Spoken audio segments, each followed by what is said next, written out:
And we are all yours in great appreciation. Thank you, Reverend James. Thank you. I love the reading from the Japji. I'm not sure I'm saying that right, but I have a copy of it. It's been a while since I looked at it, so inspired me to at least to go back to that a little bit.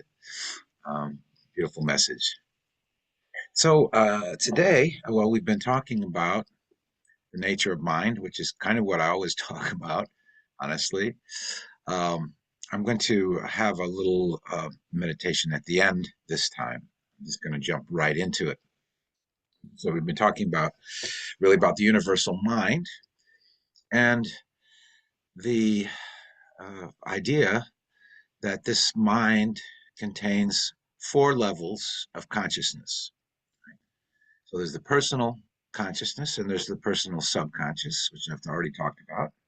There's the global consciousness, which I'm going to get into today, and then there's universal consciousness, which is distinct from that. So our experience, life, consists of an interaction of these levels. They are distinct, but at the same time, they have permeable boundaries. In other words, they interact with each other, right, in our experience. So when we understand how these levels interact, then we understand more about how our experience is formed and how we can improve ourselves and improve our experiences and contribute more fully to the manifestation of the divine in the world. In my last two talks, as I mentioned, I discussed the individual and subconscious levels. So today's topic is global consciousness. What is global consciousness? What do I mean by that? It is the total consciousness of humans on Earth. It is the unity of all individual conscious and subconscious minds of the current and past human inhabitants of the Earth. I assume or suppose that if there are other planets with conscious beings similar to humans, that those planets would also have their own global consciousness. When I was in college, my undergraduate work was in sociology, and there I learned about Emile Durkheim, French philosopher, who founded the discipline of sociology. And Durkheim was the first one that I'm aware of anyway that coined the term collective consciousness. Now, in his view, this collective consciousness consists of beliefs, ideas, values, and moral ideas that are shared by the members of a society. So it's a shared set of beliefs and values. It's the unifying factor for any social group. We can say, in a sense, there's a group of values and morals that are held by any given society, any given even local community, such as unity, right, that holds the group together. We can even say there are global values, or at least I hope there are. I assume there are. Now, this collective consciousness includes the tendency of individuals to unthinkingly rally around certain beliefs and leaders. Now, Durkheim said this system of beliefs, in effect, has a mind of its own. That is, it perpetuates itself independently of who the members are. Okay, it's multi-generational.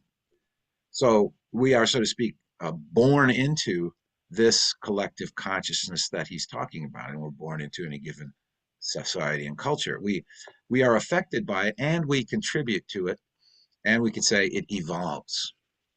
Now, Carl Jung, psychologist, took Durkheim's insight a step further and formulated the theory of collective unconscious.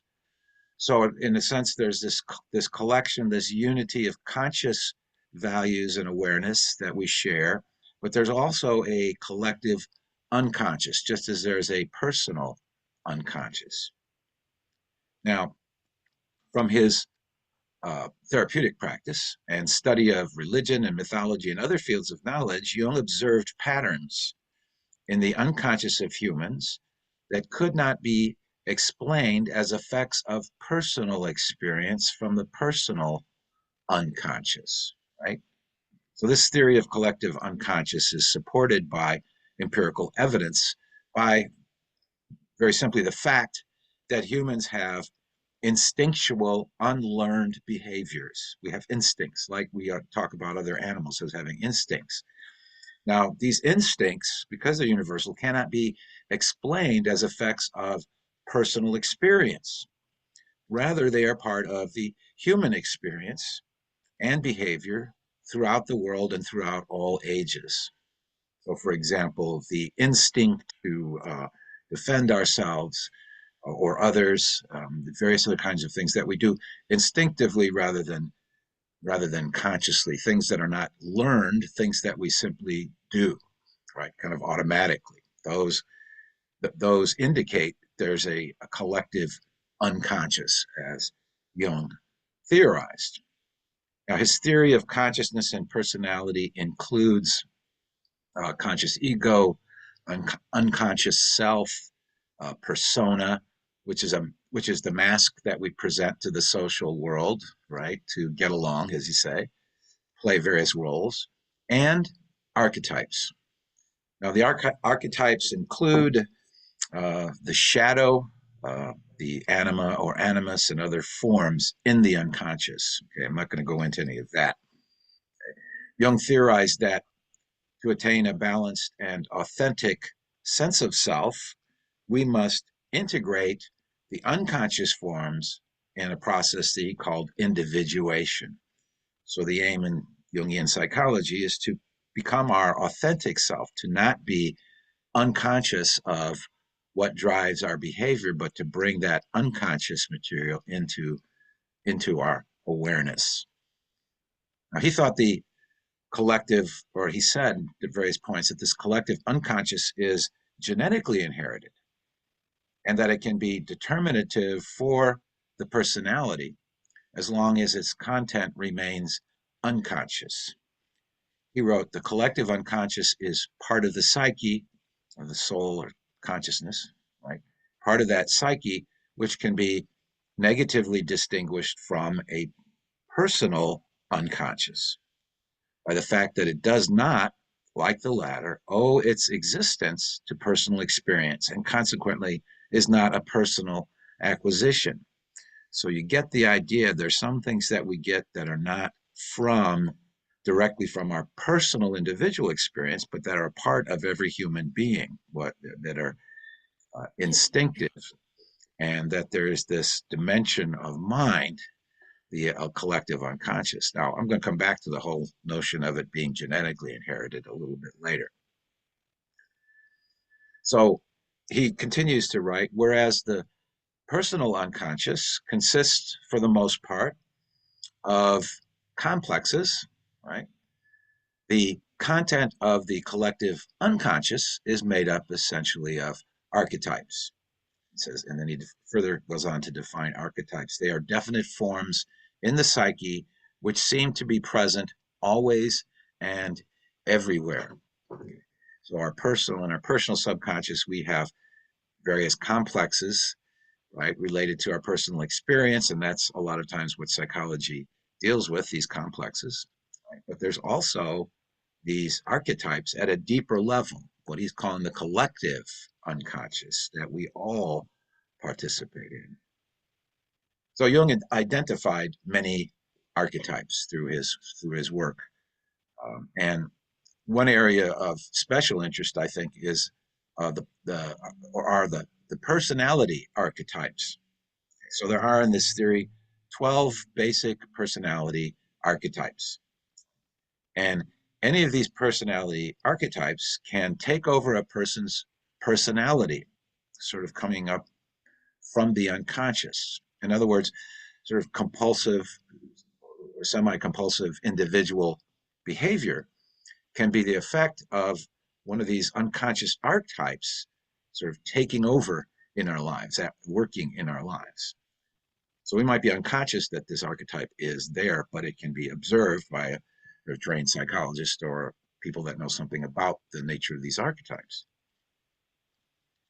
But all 12 of these archetypes are actually potentialities for everyone, for every personality. In other words, these are things that we can access in our lives in a positive way. Now, individual persons may assimilate and integrate more than one of the archetypes into the conscious self. So when we look at our lives, we might recognize when we understand the archetypes, okay, what was going on at that point in my life? What was some of my behavior rooted in, right? One of these personality archetypes. Right? Now, Charles Fillmore had a theory of collective consciousness too, which he seemed to have formed right around the same time as Jung, but evidently independently. He called this collective consciousness the race consciousness, right? And by race, he meant the human race, which is commonly understood in his time, right? So he's not talking about this or that group as related, for example, to ethnic identity when he uses the word race. He's talking about the whole human race, right? And so he wrote, the race consciousness is formed of thought currents and the dominant beliefs of all people. So he's recognizing this sort of collective consciousness that he usually called race consciousness or sometimes race mind. He went on to say that if you have not been informed of your innate ability to turn on or off the mind waves, you're functioning in the established race programs of personality, what your ancestors have thought, what other people think. So, in other words, he's kind of saying the same thing here as Jung, that when we are not conscious of how the mind is working, when he talks about these mind waves, we can be functioning in a kind of automatic way based on these ideas that are established in the collective, both conscious and unconscious nature. All right. So, as in Jung, we want to become conscious of what is activating, especially our kind of automatic behavior, the behavior maybe that we don't understand why we're behaving in certain ways. Right? We want to, in effect, break through this sort of compulsive kind of behavior to be more authentic, certainly, and in effect to be more in control of what we are and what we do. So when he was talking about when Fillmore was talking about human consciousness of different kinds of what he calls human established laws of birth and death, sickness and materiality, he wrote that, quote, the total of these race laws, in other words, created by humans, has formed a race consciousness separate from and independent of creative mind, okay, mind with a capital M. So man, he goes on, man has put the stamp of inferiority upon his body. And through the creative power of thought, he has built into the race mind a consciousness of corruptible flesh instead of the inherent incorruptible substance of God mind. So, in other words, what Fillmore is saying here is that things like weakness and illness and the idea of the body aging and those sorts of things, he says that has been established in the collective consciousness by the thought of human beings, right? And in this way, there's a sense in which we've created something for ourselves collectively that is not really part of the original or true ideas in divine mind. And this is why then we talk about using affirmations of the truth of health and abundance and those sorts of things to break through these uh, ideas or beliefs that are established in the collective consciousness. And he notes that the words descriptive of deity have been personalized in the thought stuff of the race. In other words, human beings have tended to think of God as a person rather than principle or rather than universal mind. And then Charles goes on to talk about what he thought was the role that Jesus played in relationship to humanity. He said it was the work of Jesus to establish in our race consciousness a spiritual center with which everyone might become associated mentally.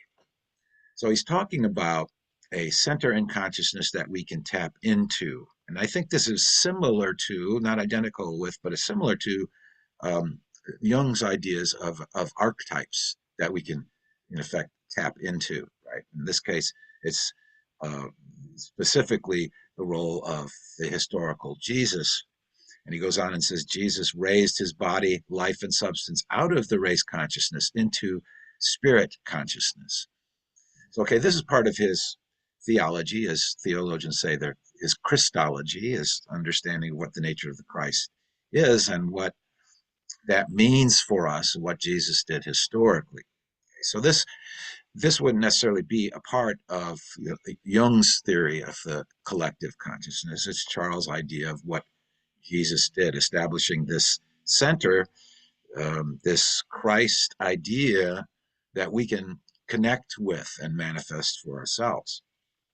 So for Charles and Myrtle Fillmore, Jesus had a powerful effect on the global consciousness that we can connect with to be spiritually transformed. And I don't think this is too far off from Jung's idea that the Christ idea is the idea of self, which is the true self or the individuated self. That Christ idea is the West's is the representation of the Western idea of the self. So I call that the self.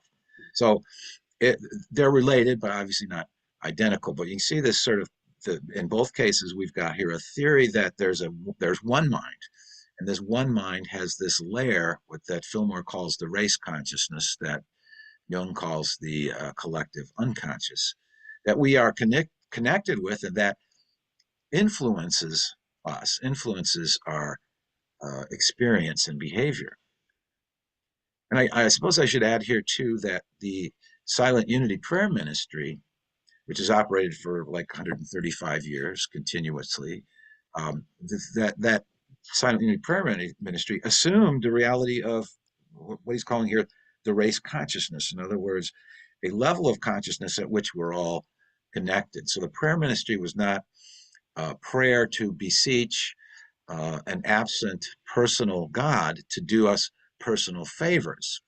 Rather, the silent unity prayer assumed omnipresent mind within everyone already, a mind to which all of us are connected, a mind that has the power to heal and bless and bring forth greater good in our lives, that we're all connected to this and to each other through this one mind, so that prayer can be done at a distance. Prayer can even be done and be effective when the person who's being prayed for doesn't even know that they're being prayed for. They have demonstrations of that in the Silent Unity archives, right? So in other words, a person is being prayed for by another person, and the person who's being prayed for doesn't know that because, in effect, they're, in some cases, literally unconscious. Right? And then that prayer ends up having an effect. So the goal of prayer and unity is not to flatter a distant God in the hope of persuading him to reward us, but rather the goal is to know the truth of the infinite mind, to realize our connection with the real divine presence of all good, health, abundance, love, wisdom, and so forth. So in short, silent unity work assumed a collective consciousness within the one infinite benevolent mind. Silent unity's work assumes that thoughts can be, in effect, sent from one person to another to help others connect with that divine power. So a person does not, again, even have to be aware that words are being spoken for them to be effective, because of this collective mind, which doesn't just consist of false beliefs, which a lot of times Fillmore would talk about, but also connects us to the divine. Well, going back to Jung, Jung derived his 12 archetypes of personality from his practice, to some extent from the dreams of his patients, but also from mythology and religion around the world. In other words, it's cross-cultural. It cannot be explained as an influence of one culture on another, right? And then very often we're not even conscious of these archetypes. So Fillmore, on the other hand, drew his ideas of race consciousness from observation, from meditation, and to a great extent from Bible interpretation. From those sources, observation and meditation and Bible study and study of other religious texts, from those sources, Charles did, a theory of 12 powers. These are the powers being associated with disciples of Jesus and the 12 tribes of Israel and various other characters and places in the Bible. So there's not these 12 powers or ideas are not exactly the same as the 12 Jungian archetypes, but there are some interesting connections, I think. The disciples represented 12 divine ideas, spiritual and mental qualities that are inherent in human consciousness. And they also in the, let me say, in the subconscious, associated with body centers and so on. So Fillmore understood those qualities as innate powers of our highest self, the Christ or Christ consciousness within us. So he saw them as qualities of the self, right? Which, um, in effect, the Jung's 12 archetypes are a similar idea, because the archetypes aren't isolated to like one per individual, but rather we're connected to all of them in various ways. So at this point, you might be wondering, is there any kind of correlation or association between Jung's 12 archetypes and Fillmore's 12 powers? Or the archetypes and powers completely unrelated, beyond the number of them? In both cases, there's 12. Well, I feel certain that there is some degree of correlation or association between the ideas in those two systems. But I haven't worked that all out in detail, and I certainly wouldn't have time to go through it today. What the two systems have in common is their theories of human self and human potential. Both see the Christ idea as the true self or the symbol of the true self. Both systems recognize some of the essential qualities of human psychology and relate those qualities to a greater mind that connects us all to each other, even to our ancestors, as well as, of course, to the universal mind. And both of these systems are not just abstract theories. More importantly, they include means and methods to discover and express the higher self, to individuate, as Jung put it, or to develop the Christ consciousness, as we would say, in unity, to tap into this greater potential. The Jungian work is done in the field of psychology, sort of Jungian analysis. The Fillmorean work, if I can call it that, is done in the field of spirituality and metaphysics. This is something that we're all engaged with in various ways, various degrees. As I said, I don't really have time to fully describe and compare the 12 archetypes and the 12 powers, but if you don't mind, I'll just quickly list the Jungian archetypes and the Fillmore power that seems to be, I think, most associated with that archetype. Okay, so I won't have time to explain it, but I'll just lay it out there and you can hear it, and we'll go from there. So the Jungian archetypes, the innocent is one, and that I see as being associated with the idea of faith. Again, has to do with the characteristics that Jung applies to these different types. So there's the innocent, which represents faith, the orphan, which is connected with what we call the power of renunciation, the hero, which is most strongly associated with the power of strength, the caregiver, which is associated, as you would probably guess, with love, the explorer, associated with will, the rebel, which is associated with power. That's a tricky one, but I'm still not going to explain it. The lover, which is associated with life, actually, despite the name. The creator, which is associated with imagination, the power of imagination. The jester, which is associated with the power of zeal or enthusiasm. The sage, which would obviously be associated with wisdom. The magician, which is associated with understanding, and the ruler, which is associated with order. So Fillmore's 12 disciples represent these qualities of Christ consciousness, as in Jung, the archetypes symbolize the self. So the Christ, in both cases, the Christ or the true self has these qualities or these dimensions to it within it. So these are, again, these are not results of personal experience. They are what Jung might call ancient material. That is inherited. So Jung's 12 archetypes are symbolically expressed in the story and the sayings of Jesus. We can see the story of Jesus, these different archetypal dimensions played out in his life and his words. So, for example, we can see in his interaction with children the archetype of the innocent. When he is alone and abandoned by his disciples, in effect, he's the orphan, right? As a storyteller, he's a creator. When he heals, he's magician and caregiver. In his critique of the social and political order, Jesus is a rebel. As a teacher, he is a sage, and as the leader of the 12 and symbolically anointed King of Kings, he is the ruler archetype, and so on. So we can find these different dimensions in that one story, or that story as it's spread out through the four Gospels. I'll just briefly comment on this last archetype and power, the ruler. Jung's ruler is the archetype most closely associated with the self. He wrote, nobody can become king except the one who is supposed to be king, the one who contains the idea of the self.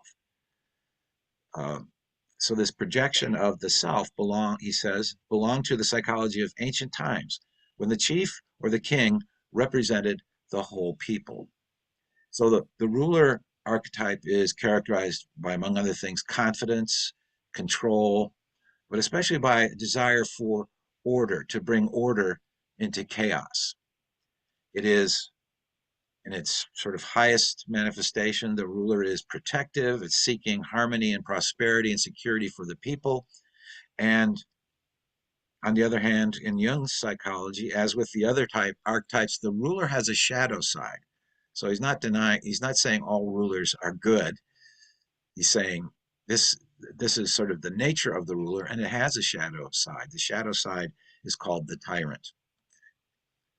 Now, which disciple represents the ruler? Well, it's difficult to, pinpoint exactly, okay, this disciple is that archetype. But as an example, I might point to James the Lesser. He's not really talked about much in the Gospels, and is not really talked about much in Charles Fillmore's writing. James the Lesser might have been historically the brother of Jesus, okay, who was the successor to Jesus as the leader of the disciples in Jerusalem. So we read about him in the book of Acts. Jerome, a 4th century historian, theologian, and translator, made the case in the 4th century that James the Less was also James, the one called James the Just. In other words, Jesus's brother and leader of the church after Jesus left the scene. Now, Charles didn't know that much about the traditions related to James the Just, and didn't say much about James the Lesser than that he represented order. So that's like one example, right, of how we might connect a disciple with an archetype. Now, why are there 12 archetypes and 12 powers? Jung contended that numbers themselves are archetypes. He wrote, the very numbers you use in counting are more than you take them for. They are at the same time mythological entities. In another place, he wrote that numbers are pre-existent to consciousness. In other words, in effect, he's saying they're in the mind of God as ideas. He said they not only express order, they also create it. So it's very much like Plato's idea of the forms numbers are. He said the number 12 represents completeness and cosmic order. And so we can see examples of this throughout the world, this number 12 representing completeness and cosmic order. For example, the 12 signs of the zodiac, right, which are derived from looking into the heavens, as they said, and observing the relationship to the sun and the moon and the stars. the lunar month and the constellations and so on, but there's 12, right? 12 signs of the zodiac. And of course, the 12 tribes of Israel, the 12 disciples. There are also 12 deities of Olympus in Greek mythology, the 12 labors of Heracles or Hercules. And we can look at other factors of how 12 represents a kind of totality or order. There are 12 tones in a music octave. There are 12 numbers on a clock face. You ever thought about that? Why aren't there 24 if we say the 24 hours of the day? No, there's 12, all right, because it's archetypal. There are a dozen eggs in a carton. That one might seem silly, but on the other hand, why 12? Why not 8 or 10 or 16 in a square grid, right? It seems to be an idea that just manifests itself in different ways, okay?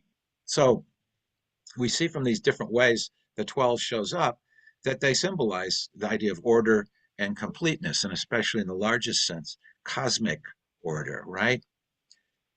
So in order to consciously merge with the universal mind, we must in some way penetrate or assimilate this global consciousness, connect with it. And ways to do that are often associated with 12. So we have basically the point of astrology was to understand the cosmic order, but we also have Jung's archetypes and the 12 powers, the 12 disciples, and so on. So we work with these systems in order to get a kind of complete connection with the cosmos and the cosmic order, if you will. So now last week, I'm almost done. Last week, it takes a long time to talk about the global consciousness. It's a big subject. But anyway, last week I gave you, the last 2 weeks actually, I gave you homework. I don't know if any of you did that, but I hope some of you tried it. So I'm going to give you another assignment this week. Should you choose to accept it, as they used to say on the Mission Impossible television show, it's a mission. Should you choose to accept it? I'm inviting you to spend some time playing detective. I'm inviting you to actually investigate Jung's archetypes to see if you can detect how those archetypes have expressed in your life. Now, you can find simple online information about the archetypes, which in a way is all you really need to do to at least see, okay, what do these mean? And then look at your own life and say, have I been playing that character out? Okay, so you can find that pretty easily. For example, online, just type in your search line 12 archetypes Jung, and it'll take you to all kinds of places where you can read about these archetypes. And some of them are very simple and easy to understand. Or, okay, if you don't feel like doing detective work in the realm of the archetypes, you can look into the 12 powers if you prefer to do that. And you do, again, a similar thing, just type in Fillmore 12 powers, and you'll come across all kinds of information about it. Or obviously, there are books about it.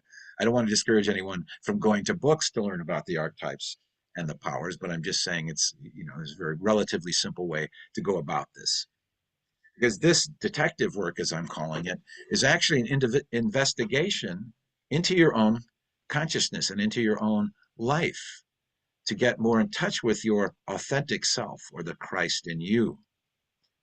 Because by unfolding our true selves, our 12 archetypal powers, our 12 aspects of the cosmos of the self, by unfolding that and finding that, we impact the global consciousness in a positive way.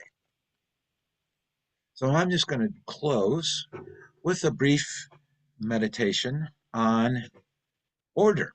That's the one that I discussed. So I'm going to invite you to just become still for a few moments. Relax. In Unity, we teach this idea that God, the divine mind, establishes a divine order in the universe. The divine ideas and the divine laws, the laws of mind and spirit, and even physical laws. So there is this idea of divine order that we can align with. We say the true reality of the universe, regardless of how it may sometimes appear, is that there is an order to it. There is harmonization, balancing of forces and events and conditions. And we call this balancing and this underlying structure of laws divine order.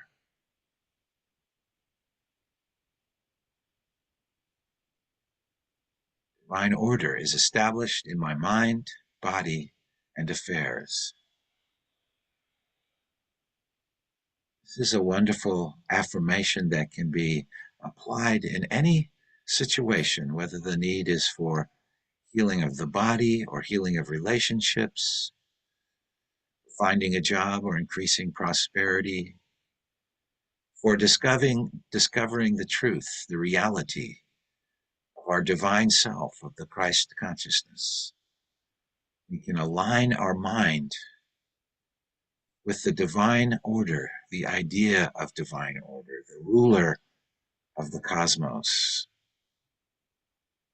Divine order is now established in my mind, body, and affairs.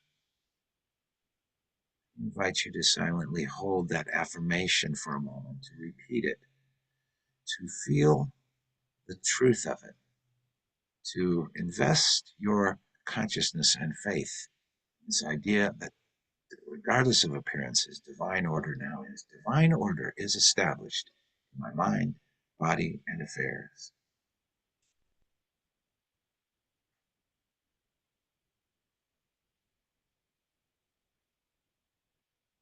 Trust that truth is now unfolding in your consciousness and in your experience. Divine order is now established in my mind, body, and affairs.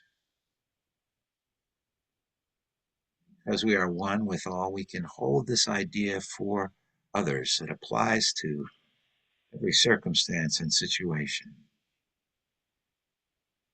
So we hold this thought for our loved ones, for anyone we may know who's in need of healing, and we hold it for the whole world. This is a universal truth. And it can be established as we bring it into our consciousness.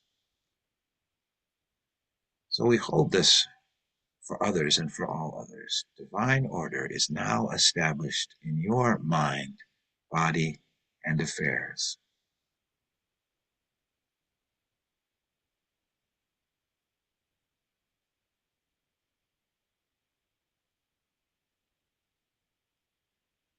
When we use our affirmations in the first person plural, we let go of all idea that we are in any way separated from others. We realize the truth. So once again, we'll hold this idea for all, including ourselves.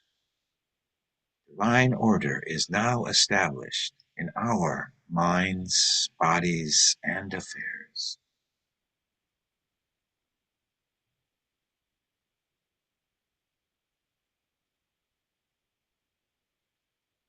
So even now, as we collectively hold to this idea of divine order, we have contributed to the manifestation of that order in the world and in our lives. Divine order is always present. We now align ourselves with that and see greater order in all things and establish greater order in all things. And in this way, we are rulers, rulers of our thoughts, rulers who contribute to harmony and unity, to healing and blessing in the world. Grateful for this privilege. We're grateful for the Christ consciousness, the true self, working in and through us to manifest divine good. And so it is. Amen. Thank you all for your patient receptivity to this rather large and complex topic. And I appreciate the opportunity to just discuss it a little bit. Have a wonderful week in divine order.